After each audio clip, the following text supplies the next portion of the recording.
So thanks for. And I'm interviewing him, by the way. So yeah, we're decided to switch roles here. Great to have all of you here. So welcome all of you. Thanks for joining us. And I think some of you have been part of our previous Plain Talk events. We do a monthly event. I'm founder of a venture fund called Emergent Ventures. We do early seed stage investments.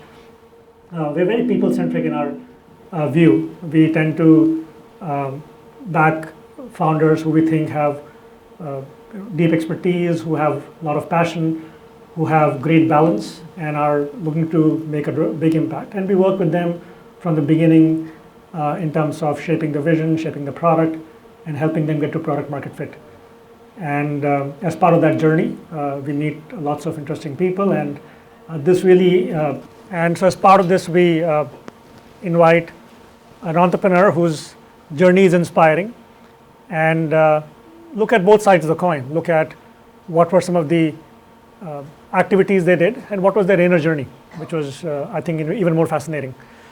So before we get started, just a quick couple of thanks. One is we have our sponsor, EisnerAmper. It's a global accounting firm, and they've been very supportive and sponsored this series of Plain Talk events. So, Dheeraj has had a very fascinating, of course, journey. I was fortunate enough that I was part of Blumberg Capital, which led the seed investment in Dheeraj's company, Nutanix. And one thing about Dheeraj, which from the beginning, from the first time I met him, was he had this amazing balance, this maturity, and which I would say is such a immense asset for an entrepreneur. And I've always admired that about Dheeraj, and he's constantly pushed himself, evolved himself as different challenges came up in his professional life. And I could just see how he's constantly pushing himself to step up and take those new challenges and new roles. So I'm very happy that Dheeraj could make time and join us today. Pleasure. So maybe I would love to start off just learning a bit about what was your motivation to be an entrepreneur. Growing up, what were some of the highlights that led you to start Nutanix? Yeah. Well, at the onset, I want to say thank you to all of you for being here. Typically, I'm not dressed like this. And this is one of those moments where, in fact, it's a good thing I wore a jacket, because there's two of these mic bombs in my pockets, actually. But I was at NBC today, and therefore I had to dress up. But otherwise, I should have dressed up like that. Otherwise, I look a little out of place, actually. So you were asking about being an entrepreneur. It was not like I woke up one day and said I need to be an entrepreneur. I always was a very gregarious guy. It's like, people-centric, and came to the US to pursue a PhD in computer science, and then dropped out after 2 years. Went on leave of absence and then dropped out. But I felt like I had a good balance between business, at least reading a lot, and also computer science. Mm-hmm. So I'm like, and I was good with people. So I said, these three things actually make me a little different than just one or the other, in some sense, So I worked in the industry for about 10 years, and in 2009, after working in the industry for 10 years, I said, I think it's time to actually begin this. Now, there's always a catalyst. So obviously, the why I became an entrepreneur was because I thought that I was a balanced guy in that sense. But the how of my entrepreneurship journey began because of my last startup. Mm-hmm. I was at a company called Aster Data, and was there for 2 years, and it was a good exercise in self-discovery. Mm-hmm. So because in what way? Yeah. You look at people and you're like, this could be done better. Mm-hmm. And why won't I do this, mm-hmm. right? So you start to get a different self-image, mm-hmm. when you look at others, and at the end of the day, life is all about learning from others, mm-hmm. and looking at others, mm-hmm. and saying, could I do this as well, and could I do this better, mm-hmm. and if I have if my gut says that I could do this, then you got to take a chance. So I think the catalyst was the how of this whole thing was Aster Data. Uh-huh.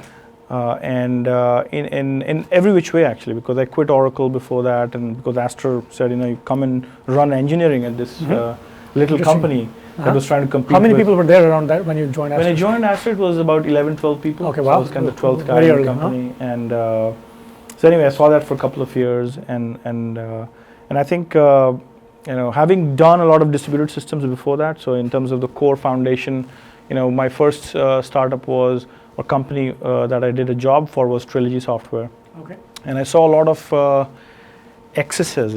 What do you actually spend money on?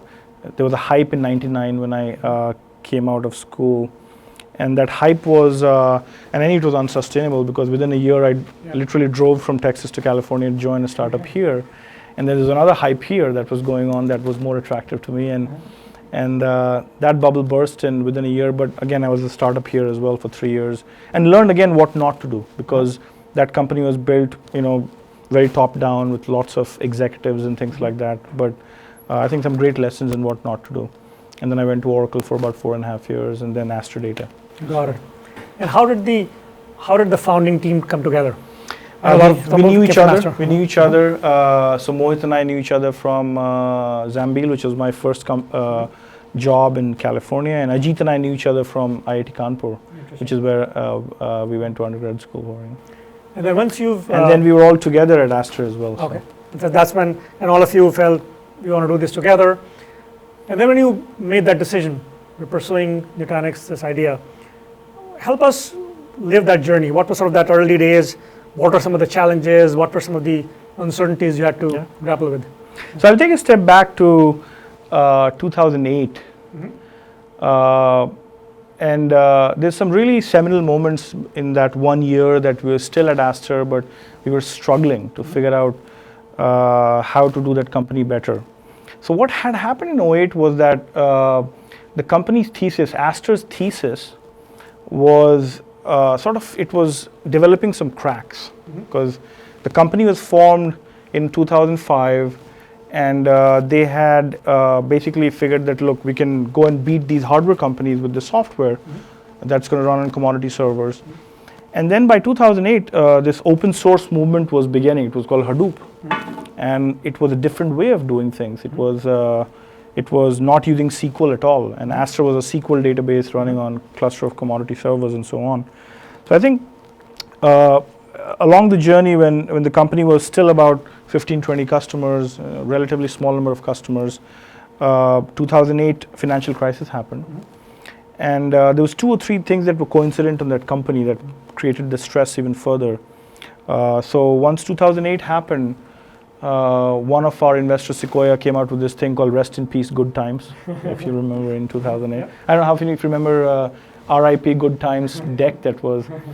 And that slowed down a lot of entrepreneurs because they're like, look, we need to really hunker down, and we need to slow down to the extent of just worrying about survival more than anything else. Now, interestingly, when Lehman Brothers crash happened, that was September of 2008. And the economy, within 6 months, had started to recover. So by February of 2009, the signs were that this could come back. The TARP reforms were actually getting in shape. Obviously, it was a $700 billion injection to the economy. But it was clear in February of 2009 that the economy would come back. So I was basically saying, look, we need to start to invest again ahead of the curve. And that investments had to happen in engineering, because it's really going after a new market now. So what was the new market? Hadoop came and said, look, this can be done by do-it-yourself people. And our main market was the internet companies, and they had started to look at how it could be done differently using Apache Hadoop software and so on. And it was time for us to really pivot in a way to say that, look, it can't be an enemy to us. If we can embrace Hadoop, then SQL and NoSQL could become one product. They could become part of one product. And I think essentially, to me, what is very clear is that the more things change, the more they remain the same. So rather than saying, oh, this is NoSQL and this is SQL, you really have to think about how do you meld the two, because there's going to be a class of users that actually use this 4th-generation language called SQL, and then obviously there's developers who are very comfortable with 3G language, and therefore they'd use Hadoop or batch processing systems, and then they could go after the same data. That's exactly what happened. By 2015, you see that, in cloud heroes of the world, they're like, look, you can't abandon SQL, So the old comes back in its own little way, as long as you can meld it with something new. So that was the big sort of change that Astra had to do to embrace SQL, NoSQL, and say we can do both. But it wasn't to be, because the company's primary market of internet was obviously going in a different direction, and the company had to build an enterprise product all of a sudden. So it had to shrink the product, not think of massively large systems, but smaller systems that would be easily deployable, probably have thousands of customers as opposed to just tens of customers, which is the initial thesis of the company itself. So there was going to be this big change that the company had to bring in terms of go-to-market, in terms of packaging the product, pricing the product, figuring out how big the systems could be. How do you start small and grow as opposed to having to start big in early days and so on. And all these things had to be done in 2009, and it was a core thesis of investment that we disagreed on. So in February of 2009, I think the three of us started to talk, and it took us 6 months before we quit. Okay. But Mohit and I quit first in September of 2009. And then we sponsored Ajeet's visa, and then by November he was there as well. So by December of 2009, we actually had the idea. So this December, it's going to be an 8-year-old company. Fascinating. And so you were starting this just as the cusp of that financial crisis was just beginning to come back. And when my experience, both my own journey and with many entrepreneurs, is when you make that leap, it's like jumping off a cliff in some ways. And of course, one of the key aspects of that is, okay, how do you get your initial capital? So what was that journey like, raising your initial capital? Like, what are some of the challenges and surprises on that? Well, I talk about this, even in some of my Quora sessions. So I've written some, things on Quora, and people say, how do you become an entrepreneur? How do you take the leap of faith? And I think, and we do this on an everyday basis, even within the company right now. The company is, our company is about 3,000 people, and more than $1 billion in sales. But what I think about every day is that you think about the worst case. And if the worst is not bad enough, then there's no risk. Right? So I think it's not like you have to be irrational. Yeah. I think the most irrational things in life actually have a base case, which is the worst case actually. And that's what was going on in my head as well, that look, the worst is not bad enough. What did you envision the worst case to be? It's like we'll go and get a job. Because right, in the valley, what's the worst that can happen? You'll actually go walk into another office, and with no change to your home address, no change to your wife's job and your children's schools and whatever, you can just go back to another job. So if the worst is that, there's a lot to lose in not taking a risk. And the good thing is that, going from a big company like Oracle, when I was quitting Oracle, they had offered me a ton of money and a ton of everything. And I said, look, it doesn't change who I am. I'm still the same guy doing the same things. It's just that I'll be making a whole lot more money. So I had to leave something on the table for something that I didn't know what it would actually become. If anything, if I had stayed back to Oracle, I would have made a lot more money than I made at Astra itself, actually. But I don't bemoan that decision, because what Astra gave me was a different kind of self-belief that Oracle could never have given me, actually. Makes sense. And then, what was your journey raising capital for Nutanix? Oh yeah, so Bipul and I knew each other. At Oracle, we had overlapped, and for 4.5 years, we had become really good friends. So it was his first foray into a VC industry, because he had just done his Wharton exec program, and he was he had just joined Bloomberg. Yeah. And he's like, I'm also looking to invest in people, because obviously initially, what do you invest in? People. You don't invest in ideas. You don't invest in, just invest in people. And then people figure out how ideas actually get executed on. So he's the one who basically said, I'm going to stick my neck out and want to do this. And this was, remember, these were really, I would say, challenging times, because 2009, when nobody was actually raising money, nobody was raising VC funds, and there was very few startups that actually start in that time. But I think in some sense, it was the best thing to happen. And if you look back in time, the last 25 years of IT, software in general, the biggest companies started in recession. And there's a reason for it, actually, because there's less froth, and you're more mindful about money. And by the time your product is ready, customers are itching to spend. And I think that creates this virtuous cycle when you take off because there's a pent-up demand for spending again. So just wait for the next session before you start. Well, I think it's important to know that if you time it in a way where you start now and then recessions happen, then that's a bad thing. But what about, did you go out to other VCs and pitch, and what was that, how many VCs did you talk to? What were some of the, I'm sure some people bought into the vision, some people didn't buy into the vision, so what was that experience like? Yeah. So I think a lot of people here are, are going through the experience or will go through it soon, and they're sort of looking to learn that. How does a company in hindsight, which has become very successful, did it also have to go through these skeptics in the early days, and what were the absolutely. Like? In fact, it's never a slam dunk. All companies, I would say, never a slam dunk. I think there's obviously a lot of fortuitous things that happen. There's forks in the road that you have to take, and then there's serendipity. There's things that just come like, wow, this was like a windfall for the company itself. And we'll talk about some of those because we had at least 2 or 3 near-death experiences when we were building this company, and we just didn't give up. But obviously, Bipul was relatively straightforward. In fact, the idea was still mushy. We didn't know exactly what we were going to do. He's like, look, I think, ballpark that idea, you guys have something, so we'll just go and invest. But by February of 2010, and we only had 2 employees in the company at that time, in February of 2010, Lightspeed started to basically say, look, you guys should look at us. And obviously, word had actually gone out that some of these Astra folks had left, so we should look at them. So Arif, Jan Mohammed from Lightspeed, he bumped into Ajeet at a Hadoop conference, and then they started to talk to us. And in the next 4 or 5 months, they said, look, here's a $10 million check. And we're like, look, we just have a deck of slides. We have nothing to actually really. And again, the best companies, the best VC firms, they bet on people and the general market. And they also look at whether you can actually do a good job of selling as well. Because founders have to sell. Remember, I think for those of you who actually want to be founders, you have to sell, and you have to sell to people first, because you're not selling to customers, you're selling to early employees. These people are candidates that you need to close, because if you can't close candidates by selling a dream, then it's very hard to actually do a company. You can't delegate that to an HR recruiting team or something like that. That conviction, that passion, that fire in the belly has to come out. So I think they saw a lot of that. Look, I think it's a good amalgamation of technology, a lot of geekdom. There's a lot of nerdy stuff here. It's a big market, and they have a pretty audacious dream, and they can sell. Interesting.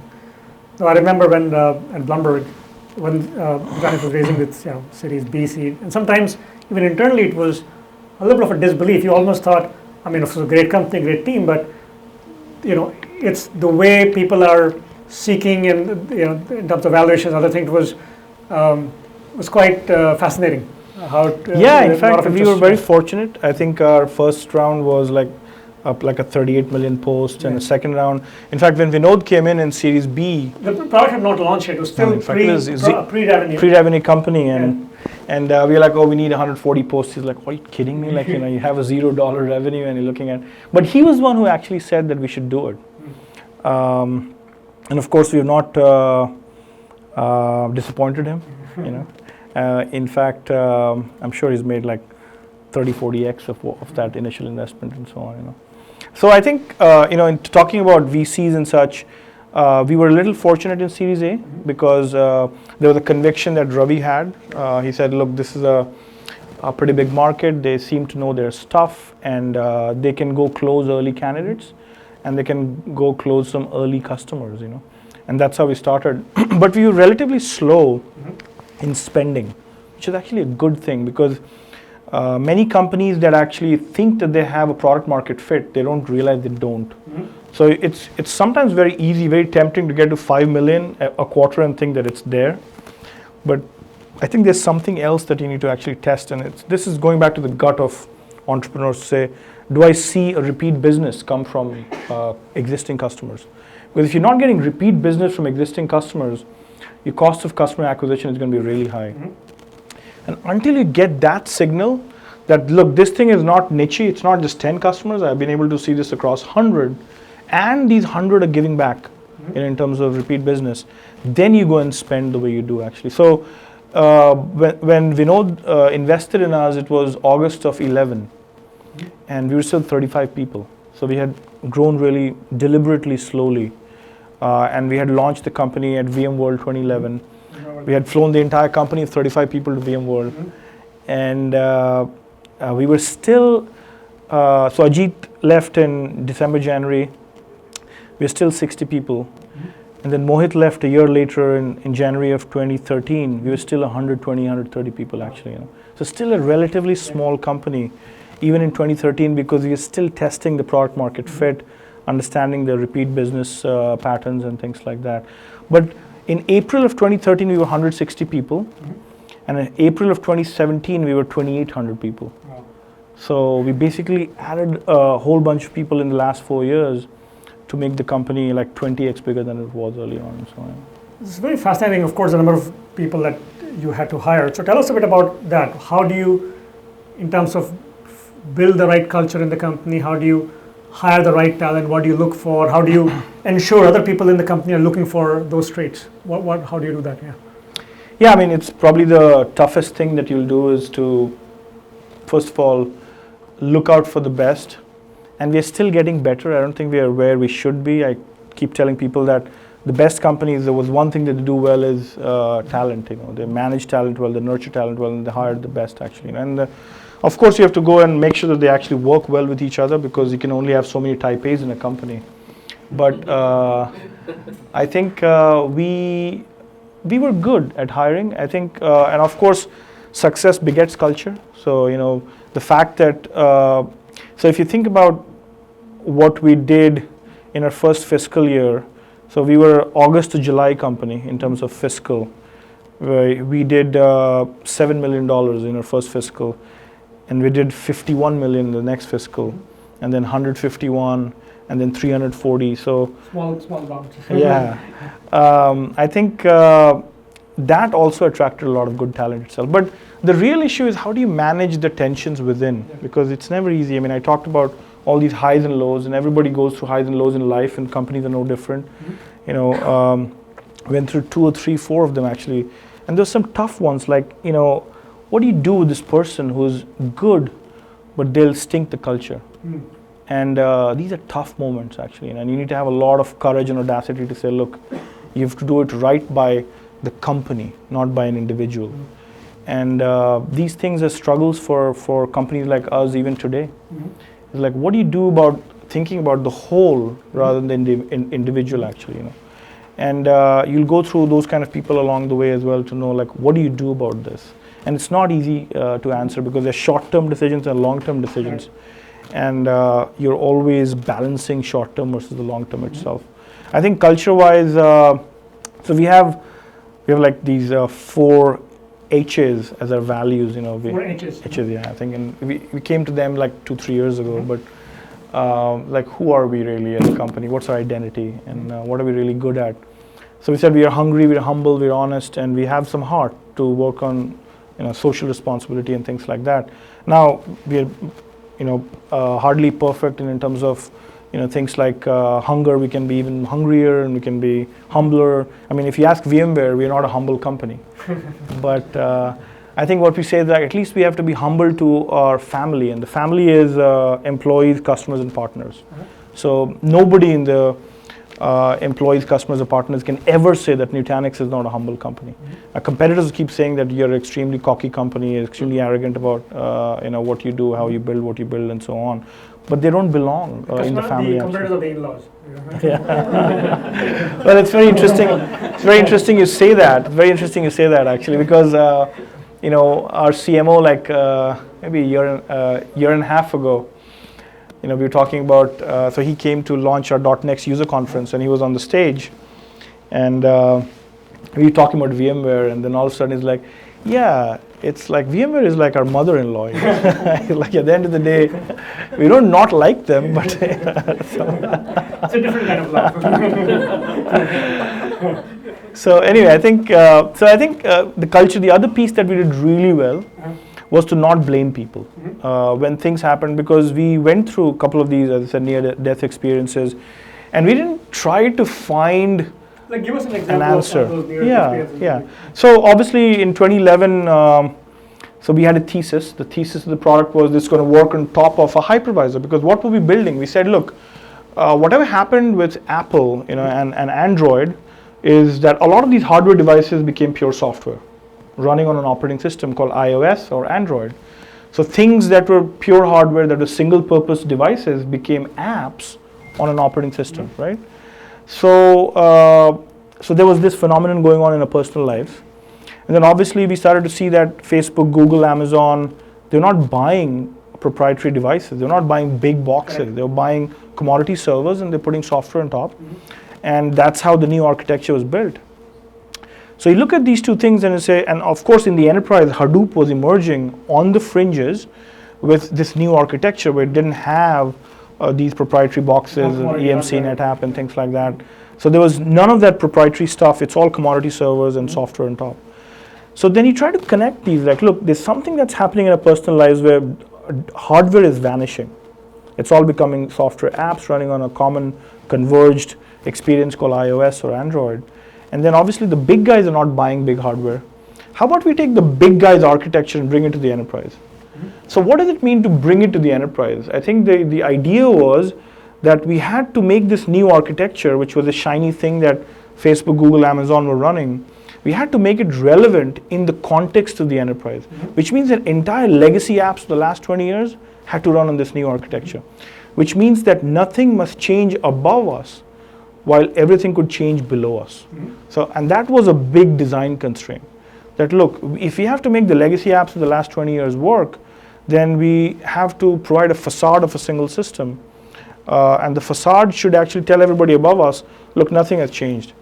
And that's a pretty difficult thing to actually solve for. So the way we did that is to put like an app, and that app was like what music was to Apple. Like, look, there's a music app on a phone. They converged a music player with a phone, and that was what an iPhone was. So for us, it was storage. We said, look, we'll take this EMC NetApp stuff, which is a $25 billion economics, and we make it into pure software, make it an app. And that app is going to run on top of generic commodity servers next to the applications, just like music and cameras and video cameras and GPS devices running next to each other, and they actually get help from each other. I go to my calendar app, I click a link, it opens up my GPS app and so on. So there's a lot of value in bringing them together. So we said we can do that with this $25 billion economics of proprietary hardware, and let's run it on top of VMware. So it's like the first killer sort of application that Nutanix could build this architecture for. So we were running on top of VMware. We had two apps. There was a control plane app, which was about managing data centers because it was a new architecture. We had to make it simple because there's too many moving parts in distributed systems, and humans can't manage distributed systems. So we said we need to have this app that manages data centers, and there's an app that manages data for these machines and so on, And these two apps running on top of VMware, but the thesis actually started to go awry in 2 years because this app that we had built that displaced EMC and NetApp was basically crashing VMware left and right. Because it was a really heavy app, it was a serious app. And these kind of apps were never built on top of VMware actually.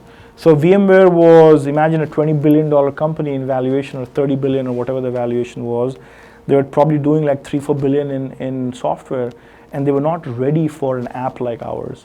So by December of 11, it was getting clear that maybe we won't survive as a company. You had an angry mother-in-law. Yeah. But then something happened because obviously we were tinkering, we were not giving up. We knew that we were freezing the underlying substrate, which was the operating system running underneath us. And we kept tinkering. And then lo and behold, in January of 2012, VMware released a new software version that just worked.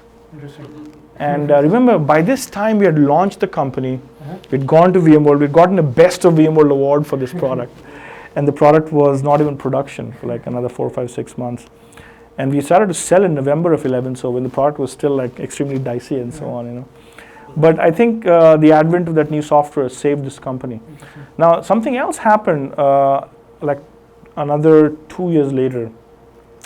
If you think about the two companies, it's like very similar to the way Apple and Microsoft were in the early days, 1980s, because Apple was behaving extremely disrespectfully to Microsoft, And Microsoft, because they're like, oh, you're just an app running on my operating system, and I am the PC, and I am the stack, and you're just a little app that runs on top of me, which basically forced Microsoft to say, look, we'll build our own operating system. And that's basically what happened in that space. And I think something very similar happened between VMware and us, because they wanted to get into our space, and they had put a gun to our head and said, look, you do one of these things that we want you to do, or else. And that they did that or else to us. They put a gun to our head. They thought that it'll freeze the company. And it was not to be. We said we'll take control of our destiny. We'll build our own operating system, the whole end-to-end thing. And the rest is history. Because now we have an entire stack that mimics and parallels and does a better job than VMware does for its entire ecosystem and so on. So I think they putting a gun to our head made us believe in ourselves even more, made us expand the scope of who we were. Otherwise, we probably have been a little bit lazier in saying, look, we're so happy with what we're doing. Why expand the scope right now? And in the last 5 years, I think we've become a 10x more significant and relevant company for our customers because we own the entire stack end to end. Makes sense. No, I think that's very crucial moments, and like you said, it could go either way. But I think it's a combination of the judgment, some external factors, they all come together. But you as an entrepreneur, when you go through these ups and downs, you are going through your own ups and downs. And how do you manage through that? What kept your motivation up? How did you manage through ups and downs in your life and around your teammates? How did you pull them through? I mean, it's one thing is you can't stop smiling and laughing, and so I think that has always helped in the life. I mean, from very early on, I was one of those, as I said, gregarious people. But when I was driving to work in 2010, I heard a really good NPR podcast. It was actually not a podcast. It was how many of you know The Forum on Michael Krasny, The Forum? He's one of the best. Oh, Preeti's right here, actually. She's one of our employees. We call our employees Newtons, like mutants with an N, and she's one of our Newtons. So I was driving from home to work, and I was listening to Michael Krasny on The Forum, and there was a really good guest speaker. His name is Paul Ekman. And Paul Ekman had just come back from Himachal, having met Dalai Lama for the nth time. And he just kept talking about empathy and breathing meditation and control and things like that. Like how do you self-control with breathing and stuff. And it really had a big bearing on me because, in fact, the URL still exists. And to anybody that I need to actually manage a little, I'm like, listen to this thing. It'll actually be good, So if for those of you who want to Google, it says Paul Ekman, KQED, Michael Krasny. You'll see that link. It's a 50 minutes conversation. It's a beautiful conversation, actually.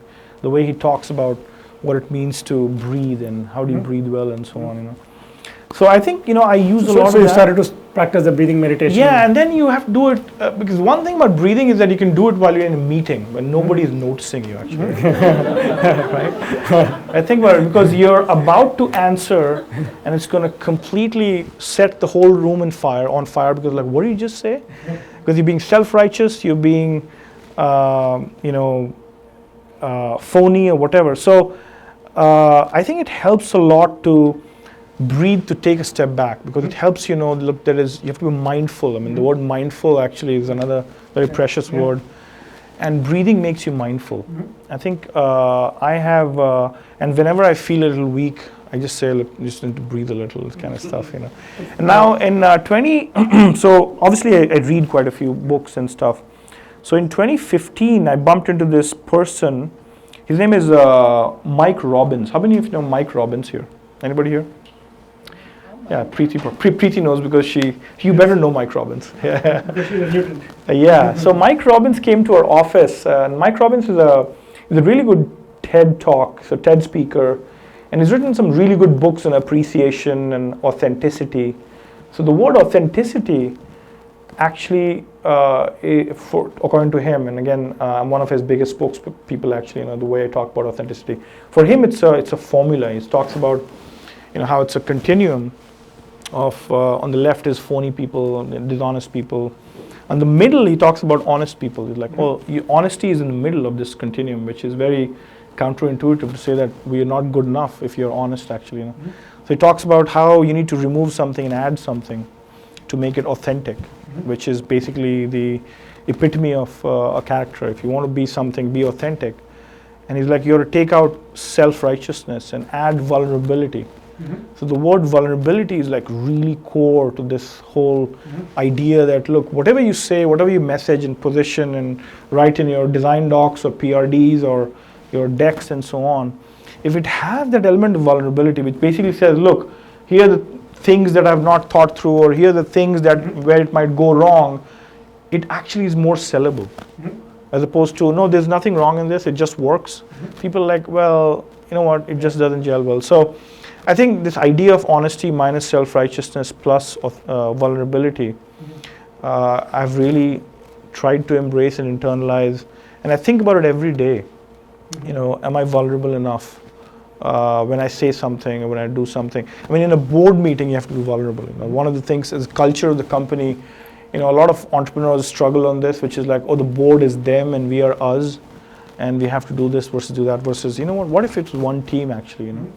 And I've done a lot of that. And in fact, I went to a really critical CEO summit, like a really important CEO summit, where I was one of the smallest guys in the room actually. You know, this is SAP's CEO summit. Okay. So Bill calls like top 70 CEOs of the world and so on. And I don't know why he called me actually. Like, you know, he went to come over. Maybe he wanted to sell some SAP to me actually. But I was there, and so Bill believes a lot in vulnerability. Okay. And I think that's why his culture, what he emanates is really positive and stuff, you know.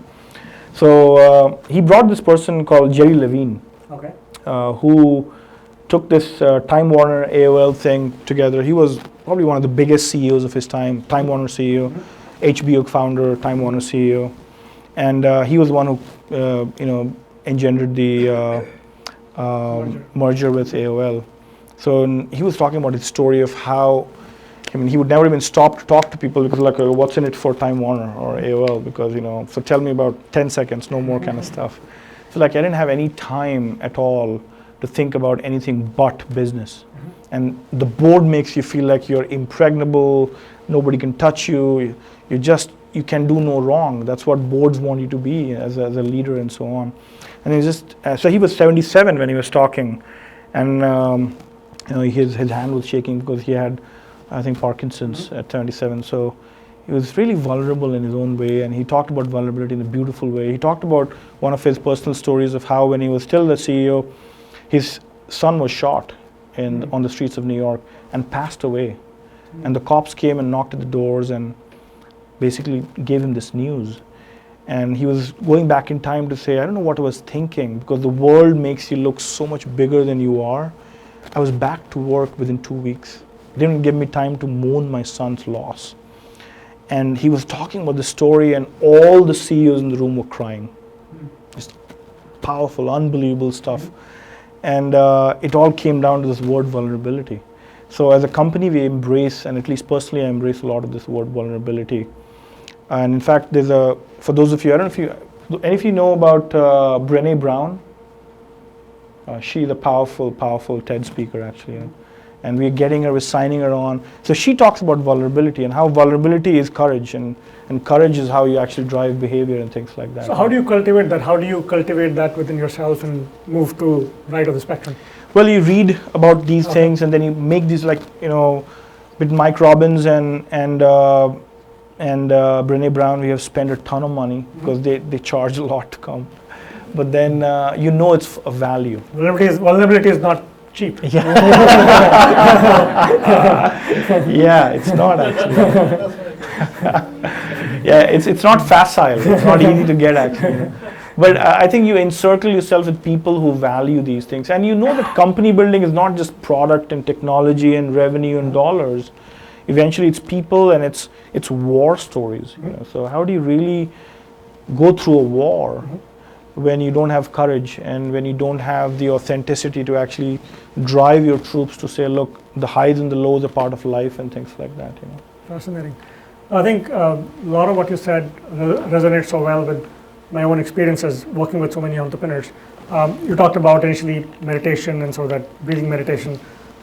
Actually, in our portfolio, more than half of the entrepreneurs practice meditation, and we actually conduct meditation classes for them. And you talked about vulnerability, and one of the things, in my experience, we work with entrepreneurs is around just being being very straight with themselves, being able to see themselves from other people's eyes, and being able to be very candid about admitting their weaknesses. Because once you see and you're authentic in seeing that, that's when you have a chance to evolve yourself. Yeah, absolutely. Yeah, because you're saying it's not good enough. You know, let me just see if I can be better. Because the moment your self-image is that, I'm already this awesome, and then the product is this awesome, and the message is this awesome, and the positioning is this awesome, then you're basically not learning enough. I mean, I think being a constant student of people's experiences and the business itself goes a long way, actually. So, we talk about culture. Obviously, we talk about the 4 H's. Those are the what's.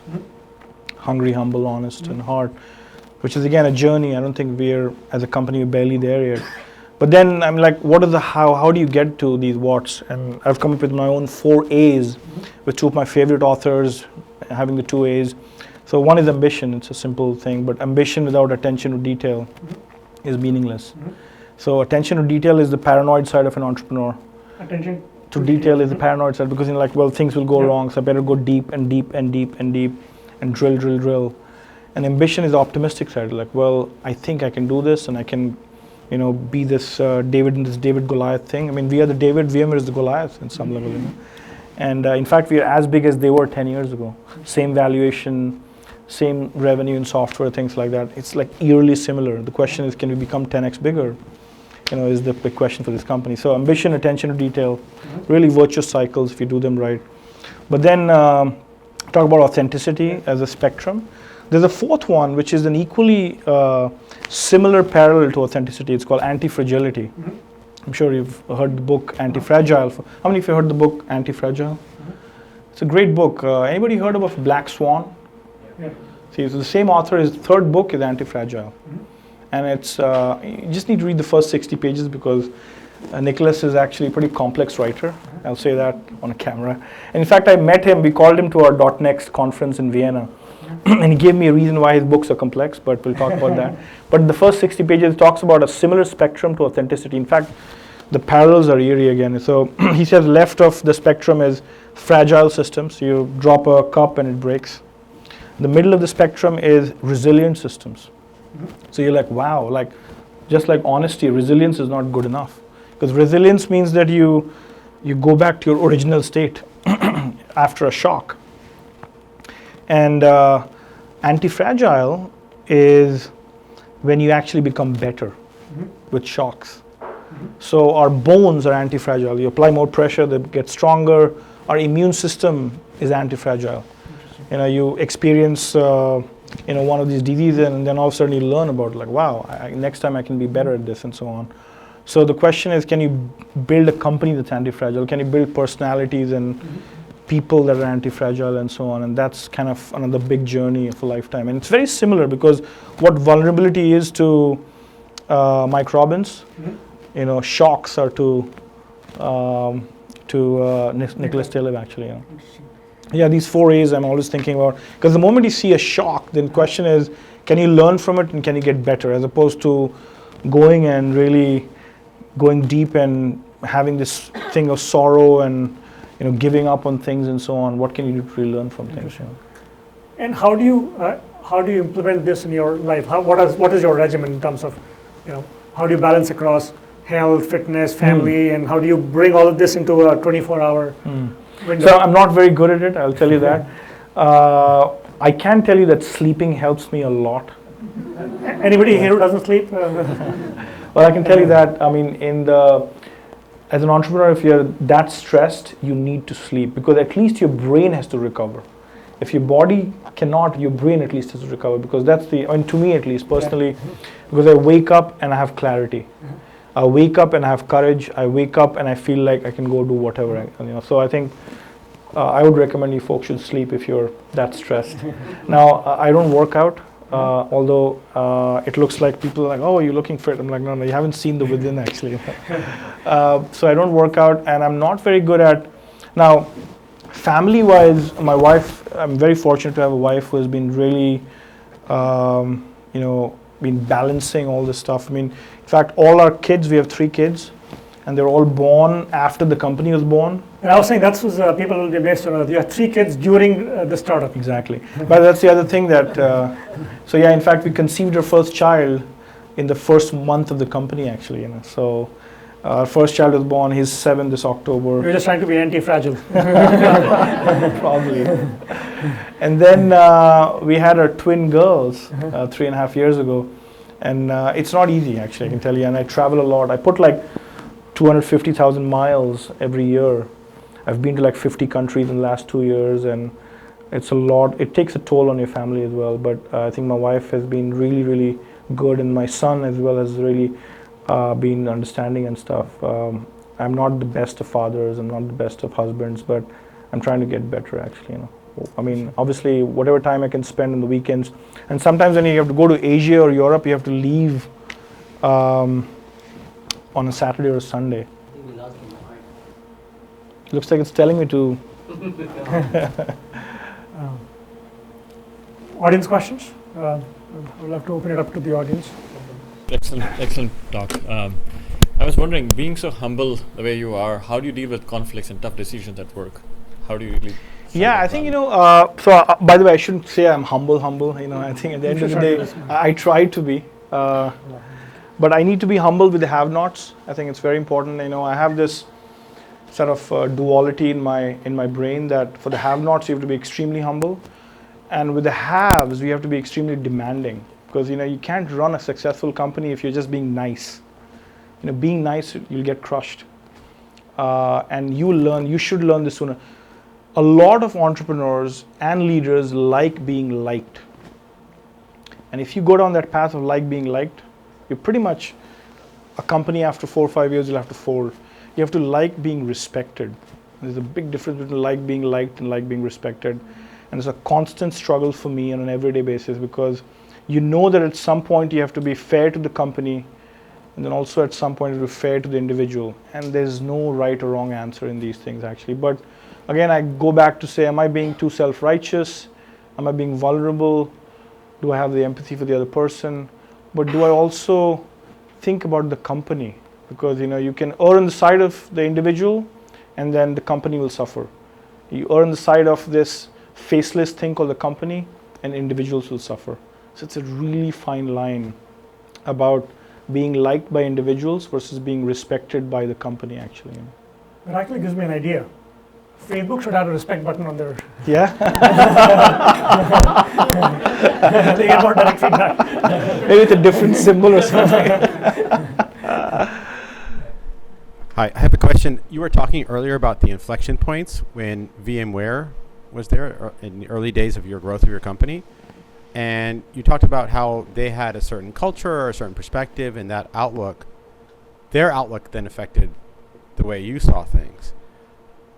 Would you be willing to comment on what you think their culture was like in those days that then was not set up correctly for their growth, and how they missed the opportunity that you folks capitalized upon? And second is that, how do you nurture and grow the talent within your organization so it becomes a self-learning organization amongst the people within Nutanix? Sure. Well, in the first one, first of all, we have not arrived. They are a really successful company. They're a $30-40 billion company. We're still a $3-4 billion company, so they're 10x bigger than us. They are 6-7x bigger than us in revenue. So I shouldn't say that they missed. Obviously, they are managing a 10% growth. We have to manage a 50-60% growth, which is two different kinds of companies. They have a big customer base, so they can go and milk those customers, and we have still building a lot of customers. I mean, I'd love to be VMware someday. We are barely there, and it takes that long. I mean, if you look at Salesforce of 2006, Salesforce was a $4 billion company and was doing, $600-700 million actually. It takes 10 years. I mean, we are exactly where Oracle was in 1990. $1 billion company was what Oracle was. Microsoft was $1 billion in 1990, and most people in the world didn't know about Microsoft or Oracle back in 1990. So there's a 10-year war ahead of us, and I think we are still a company that could flatter to deceive and vanish in the ether like that. So there's a lot to learn from a VMware. I mean, even though we look at them as a competitor, we also cooperate. In fact, we are the largest benefactors of talent from VMware. They have done a lot of analysis, say the biggest sink of talent where people go to is Nutanix out of that. So I'm very thankful to them for that. But there's a lot to learn from them on distribution and friction-free sales processes and things like that. And how do you become a platform? Because they're a platform. We are not there. We are barely. Now we are trying to change the definition of what this new platform in the world of cloud will look like. We are saying it has to be hybrid and it's an empty canvas, and nobody knows what this empty canvas looks like, where you have an operating system that you own and an operating system that you rent, and how do they actually blend and blur the lines and so on. So what we are trying to do, and we've always done this, is not to be a cheaper, faster mousetrap. So when we did what we did to the storage industry, we said we're not going to build another cheaper, faster box, but we should try to make it invisible. So basically change the consumption model on that old thing.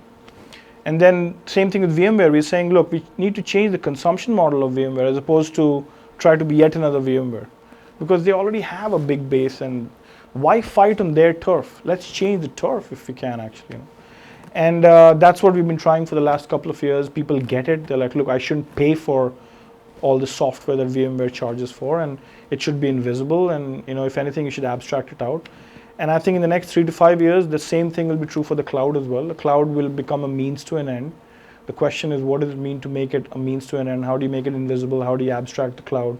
How do you make applications move across different clouds is basically the next journey for computer science, because as we know, one thing computer science is very good at is to add a level of indirection.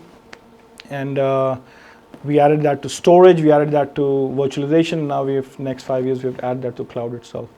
Now, what was the culture there? I think obviously they're a great company, very iconic company, 10 years coming out of Stanford roots, really good at low-level systems. Within a single machine, they were very good at things. And then they lost it because the EMC culture of just sales, sales, sales, and nothing but sales actually crept in. And the best companies balance both. I mean, look at the best of the best. They know they have to value engineering and they have to value sales and marketing. They have to value sales and they have to value marketing. They have to value the back end of software and the front end of the software. So you need to be good at both to become a balanced company that can grow over time. And I think they lost the innovators feel between 2008 and 2012. They lost a lot of talent. And I think they tried to become something that they were not even close to. I mean, they were a systems company, an infrastructure company, an operating systems company, and all they wanted to be was another Microsoft. And the adjacencies were not there. They couldn't have just become Microsoft. They had a new CEO who said, I know the Microsoft playbook, they're going to make us commodity, therefore we must become like them, as opposed to, what does it mean to be like us and then some? Because that then some piece is where the adjacencies get defined and things like that. So I think, that being said, it's an iconic company of our time, and if companies can become VMware, I think that's a great place to be actually. Yeah. So I think the talent piece, just to answer your question, I mean, somebody asked me the other day, what are the 2 things you really look for in an HR department? I said, the 2 things that really matter is obviously talent acquisition, which is like, how do you get these people and hire these people? And a lot for us now is college, a lot of college hiring, and that's the way we'll actually scale this business. But the other piece is learning. Like, how do you make a learning organization possible? And in fact, I'm big into books. I'm like, we should do book reading and book clubs, and we should have leaders actually read chapters of the book and things like that. So how do you inculcate that culture of book reading is probably the best way to really build a learning company. Thank you. Dheeraj, thank you so much. It's very inspiring. You briefly spoke about product market fit for enterprise SaaS companies. You mentioned one data point. I was curious to understand, as a company grows from a seed stage to Series A, B, all the way as you scale forward, especially for a young enterprise company, what are some of the signals that you look at to start establishing that, okay, we have good enough product market fit to go from point A to point B, then we'll figure out the next leg of that journey? I think there's 2 things, and I'm sure you know about both these things. One is how efficiently are you hunting? And then what you've hunted, how efficiently are you farming? It's like, So like if you think of customer acquisition, like, how expensive is it to acquire customers? Which means how quickly can you get a foot in the door where customer is willing to pay for it? And once they pay for it, how much this customer pays over the next 12 to 18 months. These two signals are really important, because you can have a few very large customers who pay you a lot, and that's not a signal for product market fit. I mean, you can create a couple of $100 million, $500 million company just based on 100 customers, but you can't create a long-lasting company based on just 50 to 100 customers, actually. And the other one is equally important, which is now that you've landed a customer, how fast can you expand? And that expansion has a very implicit culture associated with it about the company itself. It's on customer service. So if they're happy, they'll buy more from you. And you might have an imperfect product, but they actually want you to win. But you can't make them your tester, like a quality assurance team or something. Whatever you have must work really well. Now, what that means is that you're setting expectations that are low, and you're going and charming them again and as opposed to raising the expectation. I have all these features, and half of them don't work. As opposed to I only have these, but whatever there is, it works really well. Now that is about under-promising and over-delivering. As opposed to most companies in the valley, they over-promise and under-deliver. Like 98-99% of the companies, they over-promise because they over-market things and they under-deliver. But to build trust, you need to do the opposite. And how do you build trust? You'll say, well, no, I think this is all it does. It doesn't do that. And by the way, I won't do that for the next 6 months. So let's be really aware of it. Because you need to give all the negative news up front. You can't keep dripping negative news, like escalation after escalation after escalation, bugs and more bugs. You deliver all the negative news up front, and then you deliver the positive news in trickles. And that is how negotiations are the best negotiations, because you're negotiating with that customer as well. Like, oh, I'm willing to give you another 5 million, another 10 million, whatever else. So I think it's really important to know how you under-promise and over-deliver, actually.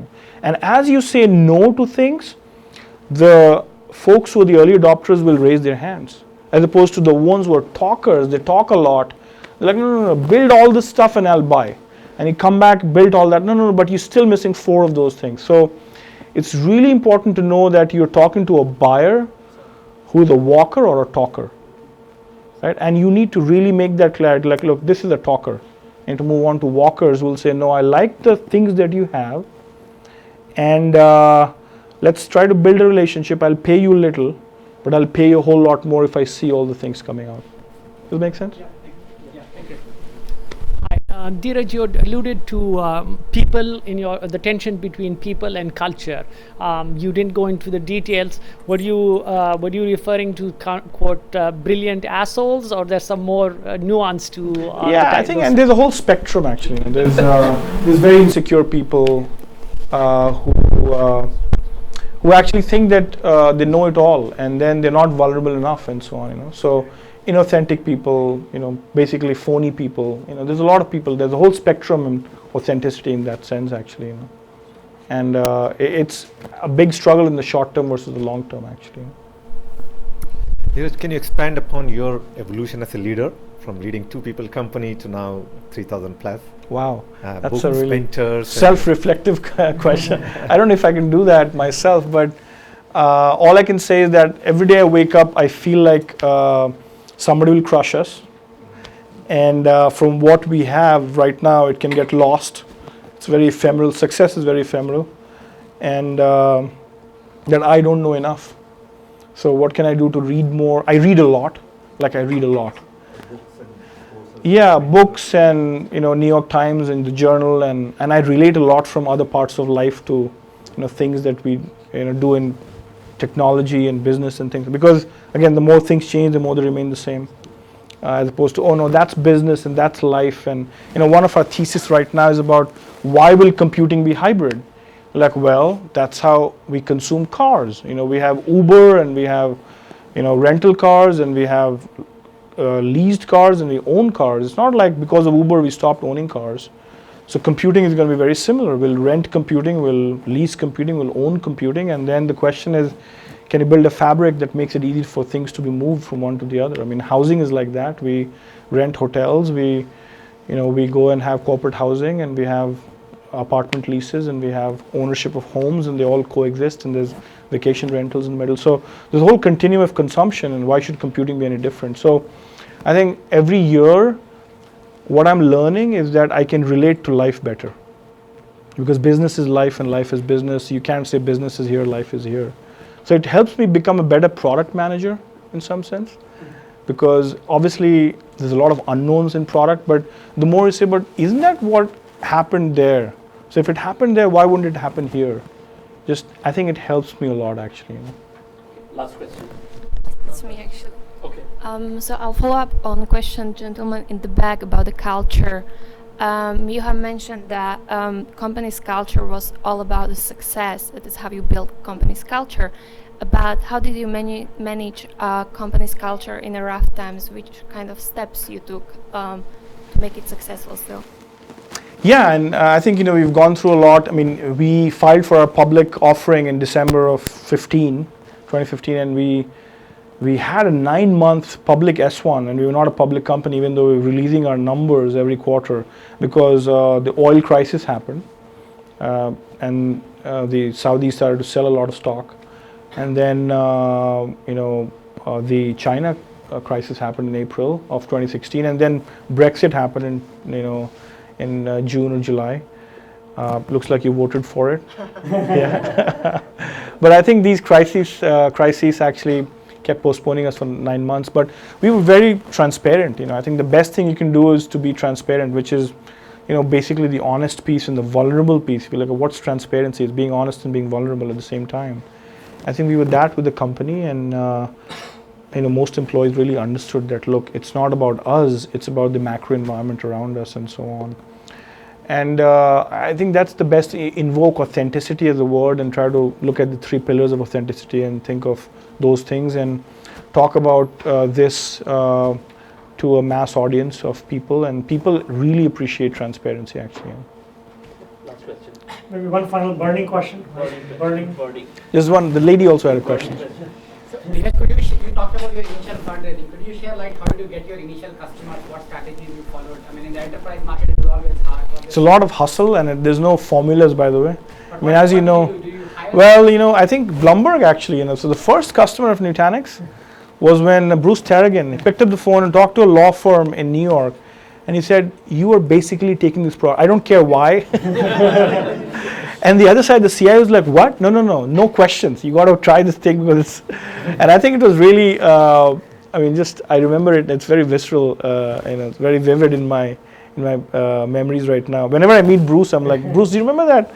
Extremely. I know that story is phenomenal. And I bumped into Bruce in Tel Aviv. Of all places, I met him in Tel Aviv, like just 4 or 5 months ago, and we were just recounting those days. But initially, it's all of that. It's you just hustle. You take some, guarded risks, and you're like, well, will this customer be a walker or a talker? And you'll find enough talkers out there as well.